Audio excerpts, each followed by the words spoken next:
Welcome to another video. I'm RustTCG, and today we got Noble right here and Penchi TCG with us.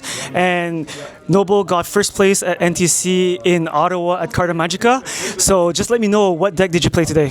GD01 Unicorn. Damn, that's crazy. No, I saw your deck list. No GD03. The only GD02. I'll let you say it. But just go over your matchup. What did you play against, and how did it go? Yeah, the first match, it was I wasn't even sure if he was red, but I didn't see a second color because I actually killed him before I saw like the second color. So I wasn't sure it was red blue or red white, but that went pretty well in my way. I think he just like bricked or something. Second matchup, it was against a red white. It was a sweaty match, but eventually I kind of just took his shields out in time and got the game. Third was against Lupus.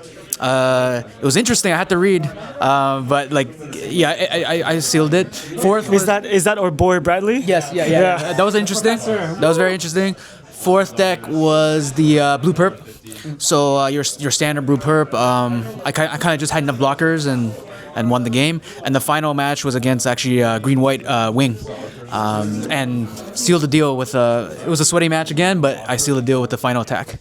Yeah, that's crazy because we got the gameplay after. So later on in the video, after the deck profile, we're gonna show the final matchup, and that's crazy because you went through like almost every single possible matchup, right? Yeah, correct. Like it was a diversified number of decks. Honestly, that is pretty cool. Like, the fact Ottawa also has a diversified meta, and it's not all Blurple. People are trying to figure out the Blurple meta, right? And it's slowly transitioning towards that. We're slowly seeing that transition, which is kind of cool. And what's cool is how brave you were to just go unicorn. You know, I'll tell you guys a funny story though. So like, I just got the 3 unicorns from like a random trade last week, and I'm like, you know what? I'm gonna try to make this work because I tested on MSA obviously. Like at first it was just kind of like a joke, and just try it. I'm like, no, I'm winning against like legitimate matchups against blue perp, like the meta decks. I'm like, why don't I just keep it for the weekend? Because I trust my testing. Like I'd rather do that than just copy and paste a deck that I don't even know about. Yeah, I mean, you had the testing, you had the practice in, right? And usually, like, with that confidence, that's how you win your matchups, right? If you know what you're doing against a deck. I know you did great with testing, but can you tell me like what made you seal the deal, and what was like the strength of the deck to make you choose this deck?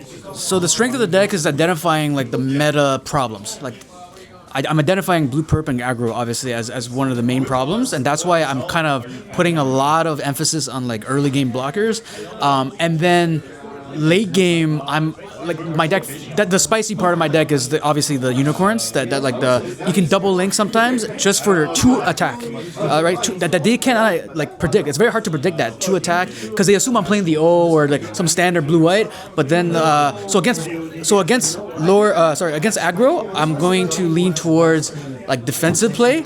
But when I know they're anything but aggro, I'm actually going to start swinging shields because I know that I have that double link. Yeah, interesting. So against aggro, when you say like you're defending against aggro, what's your main plays usually to defend? The main plays is like kind of the pings. So like we know that Barbados, they can ping your units. So if you're you try to get my units to 2 health rather than 1 because they need 2 pings to do that, and it's harder for them, right? Gundam Amuro, I'm anticipating it. So sometimes I want to save my link to take out his Gundam Amuro. And just be conservative, like against aggro. Just don't swing shields when you're not stabilized. Once you stabilize, then you can chip away and just make sure you're 100% sure you win. Okay, so basically blocker up, do favorable trades. If you see the favorable trades, then you're showing you the path. You're gonna do your. Gonna do it. Then I go for the kill when I see that like there's no outs for him. Yeah. Okay, so I think we're gonna go forward. I don't want to tease your deck so much, so we're gonna go for a deck profile, and after that we're gonna go over like card by cards and play by play. What was your deck? For sure. So the first thing is the most popular, most important blocker, Lifrith. Nothing to say, it's just important. I had to do 4 Rick Diaz's, because you just need lower level blockers again.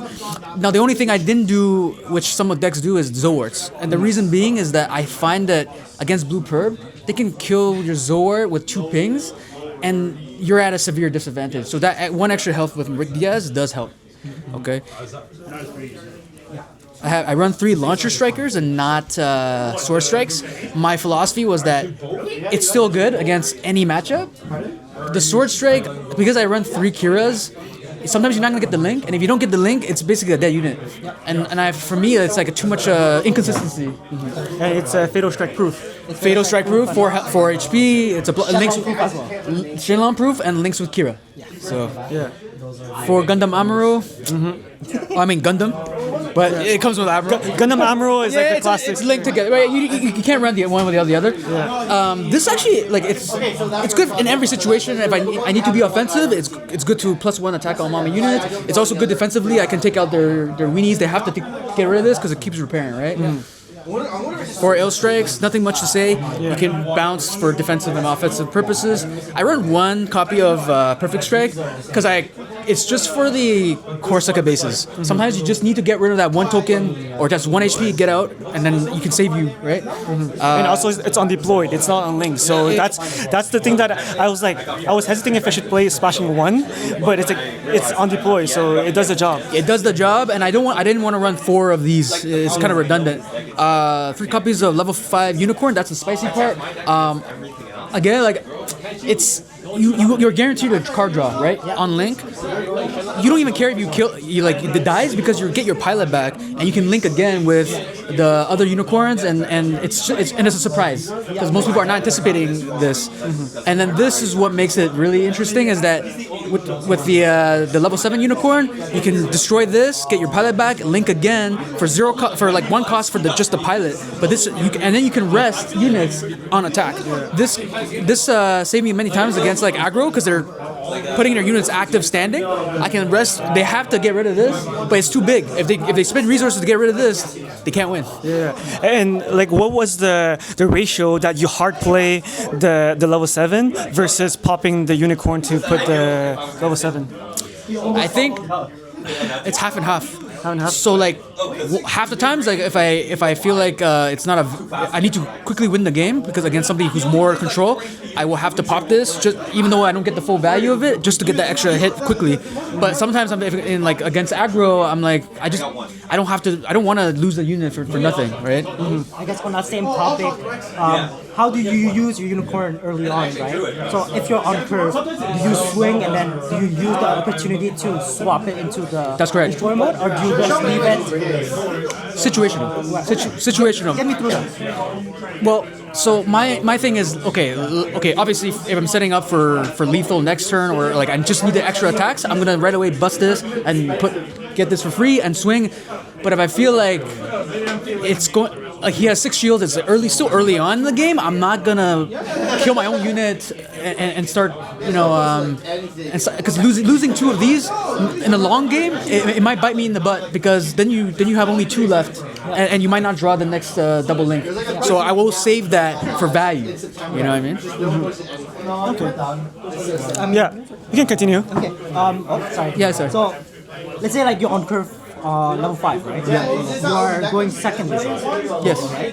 Would you use this just to hard play it and just save it as a unit, or would you link pair with your EX? I almost never just play this by itself because 3 health is susceptible to a lot of like red ping, like the improved technique, and I just find it like there's other better plays always. Like you should be unless you're breaking really hard, but I'm gonna play like other blockers, and I don't want them to know. It's almost like I'm keeping it as a secret, like behind it. I don't want him to know that I'm playing this, and like unless you're breaking, you just don't play. Yeah. So I guess you don't necessarily play on curve. You just play when you see like a really good opportunity. That's correct. Yeah. To go for either life or controlling the board. That's when you would use it, right? The key is I usually play this on curve, no matter what. It's a blocker. It can bounce.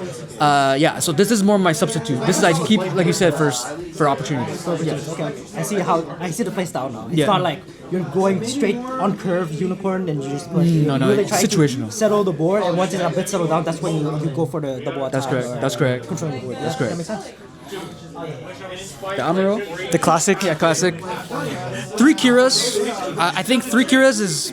I didn't run 4 because I think having 11 pilots is a little bit too much. You can break kind of easily, and that's why I run the launcher strike, because it still can. Most of the time you're gonna get 1 or 2 links, but yeah, not too much. Yeah, makes sense. I mean, typical builds go from 8 to 11. Yeah. Any more than that, it starts to get bricky. It's bricky. Right? So yeah. I really like the ratios you're having right now. Until you shoot a Banneker, of course. The three Banneker, of course. I use 3 because it's just enough to get your links, but not 4 where you're bricking, and 2 not seeing enough. So just like the 3 is the sweet spot for each, and I tested rigorously, like 4 copies of this or 4 copies of this or 4 it's always been 3 is the perfect. I think the perfect ratio for pilots to units is like 1 pilot for 2 units. So that's exactly the 6 to 3 ratios. You know what? I didn't think about it that way, but I think you're right. I think it's like you want because. Your units might be in your shields, right? But your pilots will always come to you from the shields, so it's a good ratio. Yeah. This one, I run 1 Archangel. I'm not sure. Like for me, like it's because sometimes like you do want to stand your blocker. Just for defensive purposes, but also offensive purposes, so they can't hit it next turn. I run 3 Kusanagis. It bounces units. It stops. Not only again, like I think my deck is like more. It can be offensive or defensive. Like Kusanagi, it'll bounce their aggro. Like sometimes the Tuggies, it just dies and you're ahead, right? But the other thing is if they have a Rick DS, you just remove it and then you can start attacking his shields. So for me, like the Kusanagi, like. The reason why I don't like it is because it's 4 HP. So the 4 HP versus a 5 and 6, there's a huge difference against aggro. So can you elaborate a bit, like is there any situation that was bad for you to have 4 HP versus a 6 HP? For sure, like I mean, blue-white, I think it's only 5 HP max, right? But what I find that like 4 HP is generally good against, like most of the time it can stop 2 attacks. You should have blockers to manipulate the damage so that you can force them to take 2 attacks on the thing. And again, this bounces one of their weenies, or that's way better than just taking a hit because it's stopping their tempo. Yeah. It also bounces the token. Token. It also bounces the striker pack. The token. The greatest use I actually had this for this was I did bounce on Talgeese, but one of them was like the Justice, the token, because that bounce that and then they feel bad, right?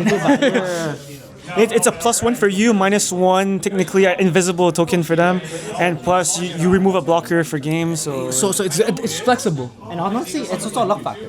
Yeah. Like this coming out of shields, they're going for game. Bounce. No. Yeah. It can stop attack immediately. For overflow, because you want to filter out for situations like you want your Banneker links. So 4 overflows, 3 resolves to. That's a lot.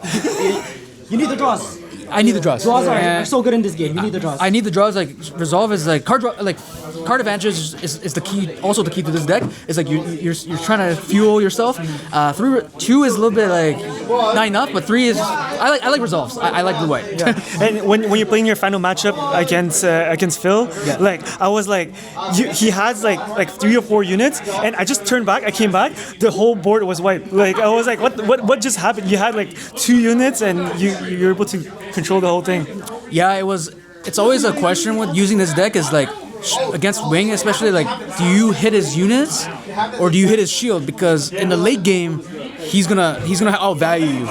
But at the same time, so you want to hit shields usually. But at the same time, I mean, if you're leaving a wing on the board, it can do more damage than good, right? So it's kind of that's the hard part with some matchups with wing, like and late game decks.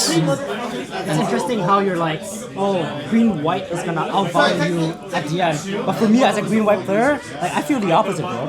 Like these show resolve just gives you so much more options than green-white, because green-white we're limited on hand size, right? After a certain point, we start having like 2-3 cards, and we don't have answers to everything. That's true, but my philosophy is like a lot of wings nowadays, they run Ultron, they run Shenlong. And even with like, let's say you're getting a resolve for 2 resolves, you get 2 extra draw, right? 2 extra cards. He kills a blocker right away, and swings at you, and that's how like mitigates whatever you already have card advantage. So like for me, like and wing 0. Like they just it has the potential to whiteboard. But here you don't have that many 3 HP units actually. You have like I don't have Rick DS. But this is usually link paired as you mentioned before.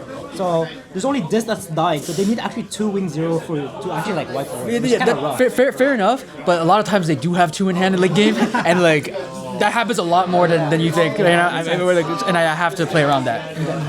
But funny thing about the final matchup though was the key decision. Like I was like, there's games where you have one decision that changes everything. I had 2 units. Yeah. I had a Banagher pilot. I was like, I could wait another turn and just maybe get a link, right? Because then that would give you value. But I wasn't sure if I was going to finish him, honestly. Because if he had a wing 0 and then he could top deck new blockers, and that's it, right? I can't finish him. But so I put the pilot on the Rick DS to give that. Because I know he probably has like wing 0, so just to get that 1 extra HP, or in this case 2 extra HP, so he survives, and that's what won me the game. Yeah. Yo, a 5/5 Rick DS with Banagher mode? It's insane. That's insane. Honestly, that's pretty much Gundam. Yeah. Exactly. Just give me a second. I just need to charge because it's dying. So.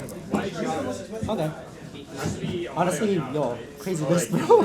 Honestly, I like the Argama. I like this, but considering there's so many Breach players, I'm like, would you run Argama over this? No, it's not wrong, but I just find that like Breach is less of a, like, at least from my experience, I haven't felt like Breach was the deciding factor for when I lose to Argo. It's not usually because of Breach. Yeah. It's usually, that's why I run Kusanagi. It's usually just like they have that extra weenie, but you can't get rid of it, so they keeps getting one shield, and then over 5 turns you lose. Okay. So for me, it makes more sense. Next card. Just 3 striker packs. Yeah.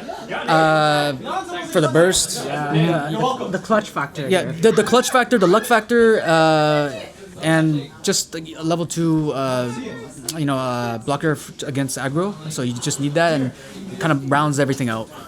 Okay. So you only have 11, 18. You have 18 bursts only. 18 bursts only. Honestly, as a blue-white, that's quite a lot. Yeah. Like, most blue-white don't run this.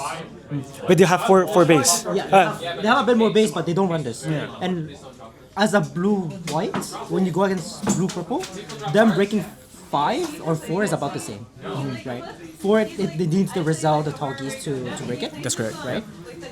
For 5 is about the same. Yeah. And you remove units, so technically it's 3 hits that you're saving. So at least like this, coming out of burst, pretty insane into blue-purple. I can kind of see the vision. Yeah. Yeah, it bounces their 4/3, right? And the Rizal. And like I said, it's also offensive. Some people, like, it's like another blue-white. You don't expect it, so then they play that 4/2 blocker, and they get bounced, and they cry, right? It's bounce of 4 HP or 3 HP? 3 HP. 3 HP. So I think this is gonna be part of their Spicy Sunday deck list that we're gonna try it. But the thing is, he knows already. Our champion knows. We have to use that against someone else. Yeah, we need to know against someone else. He knows Yeah. already. Like, we can't show him this. Yeah. I guess I have a few questions for you. Yeah. Honestly, I want to, because a lot of you, I played Unicorn in GD01, and a lot of the time it was how you manage your Banagers, right? I mentioned one of the things you did for Banagher is that you put it under Rick DS for it to live the 0 turn, right? Are there also like any other plays you did with Banagher versus the Rick DS? 100%. Like the 2 health stat is just beneficial for all your units, right? You put it on Gundam, it's a 5/6. Yeah. 6/6. 6/6 on your turn. On your turn, it's 6/6, and that does a huge difference. Like the 5 health and 6 health, you can trade into, for example, like lock on.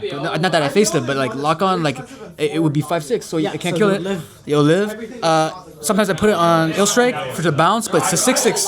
Got 1 extra HP. It does make a difference. They can all rest it with Amaro. Like it's so much more. Yeah, it's flexible. So like against control-y matchups, I'll save it for the link and the draw. But for against aggro, you just want your your blockers to be strong, right? So yeah, it makes sense. I guess my other question would be like, when do you know to save it for your link pairs versus when do you know to put it under your blockers? Yeah, when I'm desperate. So when I'm desperate, I'm like, I have to win like in the next 2 turns. I'm gonna have to use it like offensively or defensively. But like usually you want to save that, right? Because like if you don't, you're drawing a card, and this whole deck is centered around Banagher. So. I guess like what made this deck really for you is that you recognize like when you have the momentum, or when you're losing the momentum, and that's how you kind of adjusted your plays, right? This deck is really about reading. Like you're reading your opponent, you're reading like the board. So you have the same matchup 3 times, same opponent. and you can play completely differently. I could be playing defensively for the first one when I feel like I have more cards than him, but if I feel like my value is declining, and I'm gonna start hitting his face. Yeah. And so it's really, this deck is not like you have to really adapt to the situation. Okay, I guess we have to watch that finals game to actually see its play. Yeah. I think I'm good with this deck, so I don't know if Kenny, you have anything to add to that. Like, you already made your thought process on Zor, and I guess the one thing you didn't mention is that do you prefer going first or second? I prefer go second. Yeah. Because you can play this a little bit early, and you higher level units. But it doesn't affect going first. Doesn't affect this deck as if like for the O, for example. I think it affects it less. Yeah. I think there's a lot of common that a lot of people say, oh, should I go first or going second? I feel like always feel bad that I make a deck that I pass turn 1 and pass turn 2. So how do you feel about your overflow and when you should use it? Because I try my best to not use my overflow before turn 3. But let's say if you're passing turn 1 and turn 2, would you drop your overflow? Sometimes I would. I like it depends on what the rest of my hand looks like. If the rest of my hand is low blockers, I'll save it because I'm safe. If he's aggro, I'm gonna be safe. But if he's not dropping anything, if I feel like my other cards are like big, I need to drop it as quickly as possible. Yes, it may not be optimal in the long run, but I need some early game blockers just to protect myself against aggro. Yeah, that makes sense. I like how you're relying more on blockers. For me, like on green white, I'm relying on Sword Strike. Sword Strike just to like bounce their unit every turn. But I guess this makes more sense because at the end, them replaying the weenies is kind of rough. Like you don't have an answer straight for them, right? 100%. I think if against like a blue perp or like any aggro, if you get that link, you're golden, right? You won the lottery, and I think it's very hard for them to come back, and they have to kill it, right? But again, can you get that link? Yeah, that's the question. And if you can't, then it's a dead card, and if you, one dead card in your hand against aggro, you're especially like come back. When you're like for 0, the idea was you keep bouncing it, and eventually they'll just have it in hand, and they won't play anymore the moment it hits 8. Because if they play it, 0 just wipes everything. Exactly. Right? Yeah. So that's the idea. For this deck, is if you did go Sword Strike and you kept bouncing it in the hand, they can play it at any point, and you have to find a way to deal with it again. Like you're delaying the inevitable. Exactly. I mean, it's still good because you're delaying one attack possibly, but sometimes oftentimes just stand their units, and then it doesn't matter. It's a 1-drop. So like for them, I like the logic you're just focusing on trading like value trades, right? Yeah. And if they don't have, I guess you're just playing like if they don't have Fatal, they don't have Fatal. They don't have Fatal, they don't have Fatal, and if they do, I have these, and I have like kind of like the mid-range cards to handle that. I guess one last question I have for you would be, if there's something you would change in this deck, what would you change? If I could change it, maybe I'll take one Sword Strike, a Perfect Strike, my bad, and maybe add one more of these. Okay. I think that then you get more possibilities of that link and that combo. But there's pros and cons, I guess. It depends on what matchup. Yeah. Okay. So today, when you build this deck, what were you trying to build against? So my plan was this: if I'm against blue perp aggro, simple. Just do what I do. Keep the blockers healthy. Yeah. Simple game plan, right? And these guys will rest and give me cards. Against any control deck, I'm trying to kill them as soon as possible. Yeah. I'm trying to kill them as soon as possible. And the thing is, I do think an undervalued part of the game is like the psychology, because when I swing with my Rick Diaz or like even Lifrith, they don't take it seriously. They're like, oh no, like it's gonna be a control matchup. Yeah. Like I can handle a few hits in my shield. Until they realize I have this, and then like they're down to 2-3 shields, and now they're panicking, but it could be too late. It's too late. Yeah. It could be too late. When they have like less than 3 shield, it's like critical, lethal position for them. Because I want them to think value. They're like, I'm gonna trade value for value, and my shields don't matter. I'll get pilots. And then when they find out that I'm playing this, it's too late. And then now they're trying to just like, oh, I don't care about value. I want to get rid of your stuff. Too late. But now the surprise could kind of be gone now. Yeah. Kind of. Like we're getting your legs out there, right? We're gonna cook something else up. We're gonna cook something else up. You spicy Sundays. The chef in the kitchen, he gonna cook something new. That's right. Yeah. All right, so I think that's a wrap. Yeah, I think it's a wrap. All right, so thank you for watching. Please subscribe to my boy, new channel, NTC4. Give him a subscribe, and we got Noble right here, and I think he's gonna continue like cooking stuff for us. And please subscribe to the channel, like this video, comment below what you think about this deck, and if you would play it or not. And on to the next one. Yo, it's time to flex those cards. Yeah, time to flex it. Yeah. It's your winning card. Let's go. There you go. Show the card. Show the card. Yeah. Go closer. Get closer. Wow. Beautiful. All right. Congrats, man. Thank you. Thank you. Thank you. Shout out last TCG. That's funny. Feels dirty. We got a shout out right there. So we jump into the gameplay right now. We're gonna do some commentary on the new type challenge final round in Ottawa Carta Magica for NTC4. And right there, a high roll. And green and white get to choose who go first.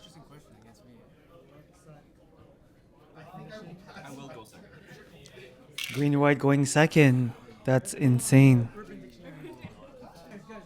Alright, so both player mulligan and they're setting up for the game. Yes, you are. And I'm stuck with this. Yeah, good luck, man. All the people to meet. Nice to meet you. This is my shield. I would love it. Alright, pass and pass. Turn 2.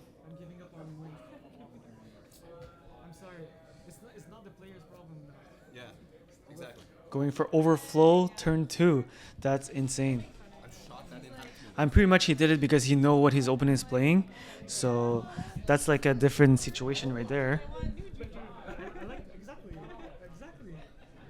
Because if I don't know my player, I would never play overflow turn 2 because it's tricky because you might end up discarding something that you want to keep for later on. He go overflow, second overflow. I think knowing your opponent's matchup, it's so important for the blue-white unicorn deck because you know exactly what to do every single turn. That's what you have an advantage. And he knows that he doesn't need his blocker.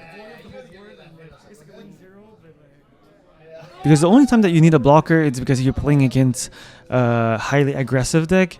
And if you're playing against a green-white wing 0, like sometimes the player might be more conservative than aggro. When I play green-white, I'm super aggressive. I just keep swinging with all my blockers, but I will see what type of green-white his opponent is. So he passing. He didn't attack. So, and there's no reason to attack anyway for this turn.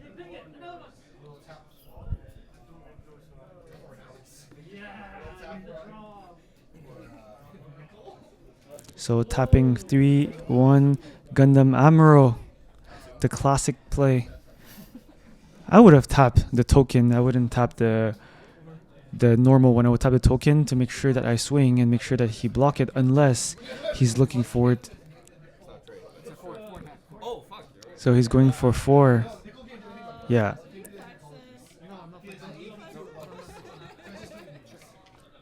Yeah, I wouldn't do that. I would have swing. I would have tapped the token and swing for the other one. Damn, bouncing it back. Yo, that's a spicy tech right there. But bouncing a Gundam Admiral, I don't think it's a good thing to do because you're just giving him back another free swing to tap your Alfred. So that's just crazy. I'm not sure about this play. He went for bouncing back the Rick Diaz that already have 2 damage on it. I would have just preferred killing it instead. So I would have killed it with the Alfred and not even drop the Alfred, the sword strike with Kira. Because right now he's just gonna drop it back. He drop back the Gundam Amro and swing at the Alfred, eat it for free. Or even just go for shield. So I don't know. I'm not sure about that play. But the man made it to the final. And he's trying to get a sponsorship for this video. If Coca-Cola want a sponsorship, sponsor my video, please. Oops. He gonna go swing with the launcher Kira. Kill it for free. Almost free. Not really free. For 4 AP. And he's trading. Yep. That's rough. And he go for another sword strike. I think he's bricking, so he's trying to waste all his sword strike. So Noble still have the Rick Diaz in his hand. And he's going for 4, I believe, Gundam Amuro. Yeah, kill it for free. Eat it for free. Cookies. Cookie all day. And bring back the Rick Diaz again, I believe? Yeah. Drawing for turn. Overflowing. Draw 2, discard 1. And let's see what he's gonna do. Maybe wing hero. Wing hero, he got a blocker, so he's just gonna block it and still save the Gundam Amuro for another swing afterwards. So I don't think a wing Gundam wing hero would be the best choice here. Maybe L Strike Kira would be the perfect play. That's why he didn't link his sword strike, so that's why he had an extra pilot in hand. So he dropped an Awaken Potential. I'm not a big fan of that card. I thought it was a very good card, but I didn't even try to attempt to play it. So he dropped the wing. Pass. Damn, he didn't have the L Strike Kira.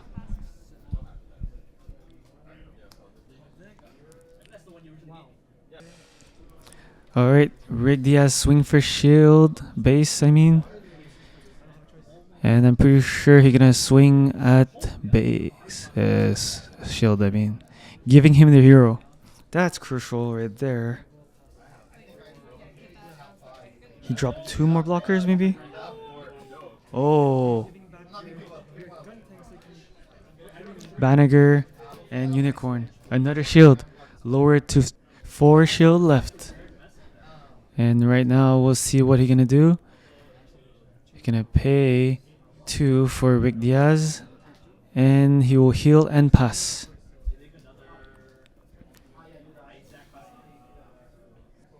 Alright, right there. Paying 1 for Peace Million. He has 3 shield and 1 base left. Tapping 1 more for hero.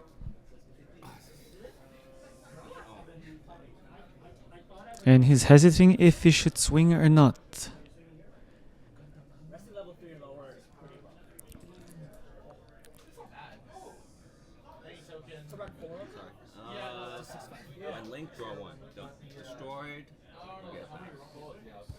So that's the crazy thing about Banagher. You can swing, and if you get destroyed, you get back the pilot, and you have a +1 in hand, and you can play it again, and draw another card. That's insane.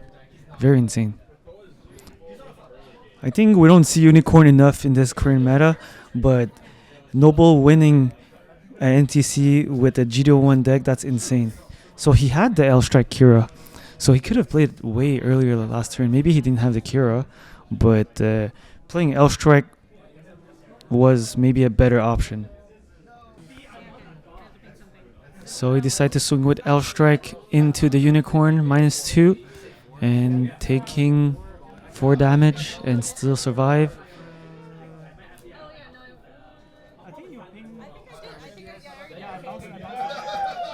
Wing 0, swing on Gundam Amuro and heal 2, going to 3 damage.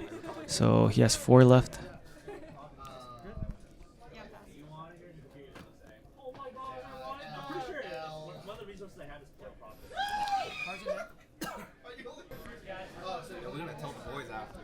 So Rick Diaz swinging into the L Strike and paying 4 for a launcher and Akira to trade.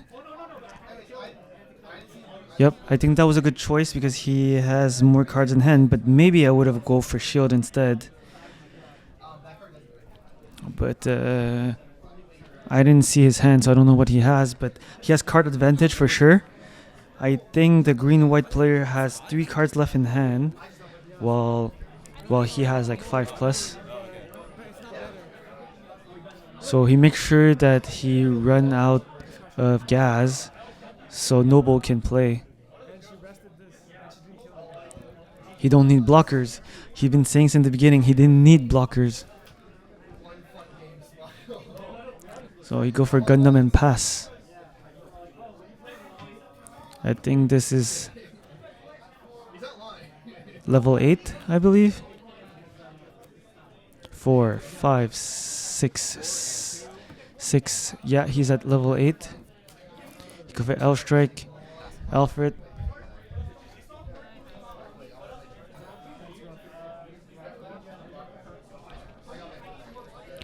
Trying to save his unit. Trying to save the wing 0, I believe. But I would have dropped the wing 0 as soon as possible, to be honest. Even if he heals, it doesn't really matter. Because wing 0, it's a time bomb. If you drop it as soon as possible, your opponent needs to react to it. So I think that's a misplay. Because if you drop wing 0 and next turn you drop 2 blockers, you're kind of safe because you still have a base plus 3. So you can actually kill the Gundam for free and heal 2. So you only take 1 damage from that and let your opponent take care of the wing 0. If they don't take care of it, then wing 0 is just going to keep swinging at shield and dealing damage. Alright, tapping 4 for L strike, 1 for Kira. I guess he will bounce. Oh, he's bouncing the L strike.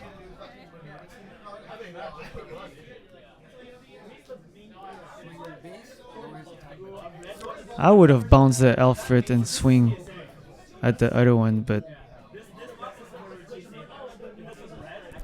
because bouncing a link back to your opponent's hand, it's kind of like useless. But yeah.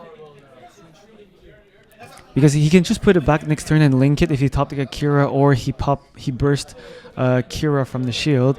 You're just giving him a free link for that. So, wow, he's blocking that.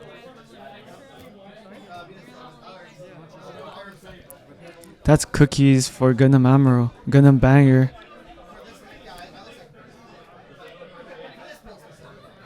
So right now he has 4 cards left in his hand. He has a board to manage. That's quite hard to deal with, especially everything has 4 HP or more. So wing 0 won't do anything on the board even if he dropped it. So I think he really should have dropped wing 0 last turn because there's nothing he could have done against wing 0 and wing 0 will still be in the board.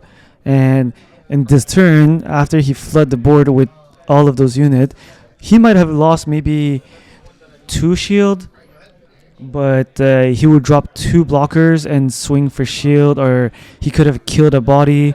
He could have killed something with wing 0. Yeah, now he dropped back the same thing that he dropped last turn, that he could have dropped this turn and have 3 bodies right now.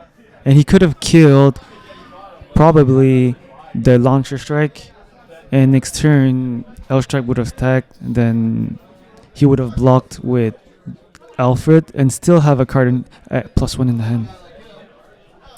Because Gundam Amuro wouldn't do him. Gundam wouldn't do much. L strike would maybe bounce a blocker black, but yep, he would have a better control of the board. So launcher strike decided to swing for shield, and most likely gonna block it.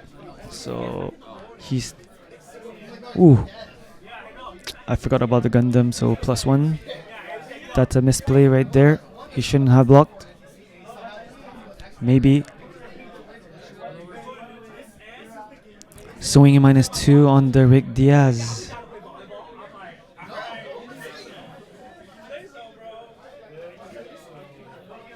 Yeah, he letting it go. Down to 2 shield.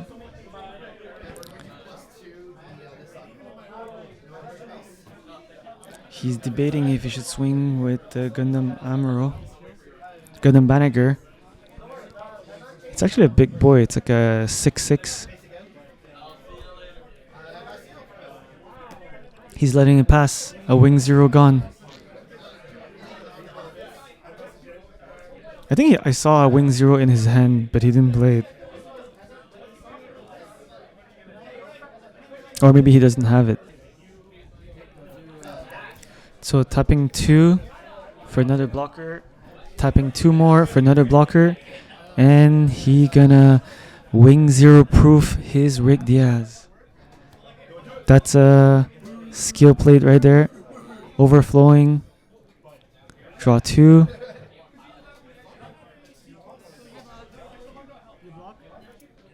And he needs to discard the Ultron. Is that? Yep, that's an Ultron. And he's forced to swing. He's forced to swing. He will block because he's gonna drop his own Wing Zero, nuking his own board, which is he should have dropped it the turn before. Yes, I was right. That was the Wing Zero I saw on his hand. And there's nothing much he could have done over there. He has 1 shield left. This dies Alfred because from the previous damage from the last turn. And he got 3 damage on the Rick Diaz with Banneger, I believe. Yeah, it was a Banneger. So there's nothing much he can do right here. Yep, he's taking 6 damage. And next turn, Noble will just have to swing twice and go for a game.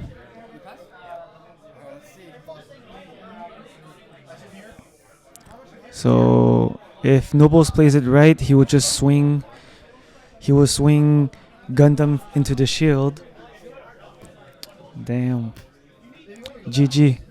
I would have swung the Gundam first and to test the water, and after that trade the Rick Diaz into the Wing Zero and at least clear it because he has no more cards in hand.